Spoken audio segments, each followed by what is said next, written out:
அண்ணா வணக்கம். வணக்கம். இப்போ திமுக அரசு வந்து 234 தொகுதியிலையும் தமிழ்நாடு தலைக்குனியாத ஒரு ஈவெண்ட் நடத்திட்டு இருக்காங்க. அதை பற்றி உங்களோட கருத்து? இந்த தமிழ்நாடு தலைகுனியாது என்ற ஒரு தலைப்பே வந்து ஒன்றிய பாஜக அரசுக்கு என்றுமே இந்த தமிழ்நாடு வந்து தலைகுனியாது, அதுக்கு அவுட் ஆஃப் கண்ட்ரோல் தான் இந்த தமிழ்நாடு என்பதற்கு இந்த உதாரணமாக தான் இந்த வந்து தலைப்பே வந்து முன்னிறுத்தி 234 தொகுதியும் இந்த நிகழ்ச்சியை மிக சிறப்பான முறையில் எடுத்துக்கொண்டு போகிறாங்க. தமிழ்நாடு இந்த ஒன்றிய அரசுக்கு என்றைக்குமே வந்து அவுட் ஆஃப் கண்ட்ரோல் தான். இதில் ஒரு மிக முக்கியமானது என்ன அப்படின்னு சொல்லி கேட்டிங்கன்னா, சிறுபான்மை மக்களுக்கும் இருந்தாலும் சரி, இதர மக்கள் எல்லாருக்கும் வந்து ஒரு பாதுகாப்பு அரணாக வந்து முதலமைச்சர் மு க ஸ்டாலின் அவர்கள் வந்து தொடர்ந்து செயல்பட்டிருக்கார்.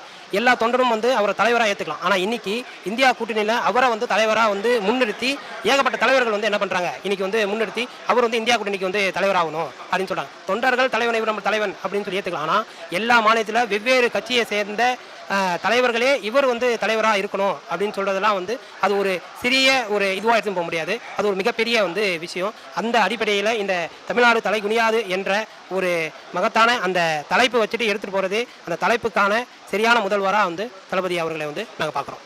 ரொம்ப நன்றி. நன்றி.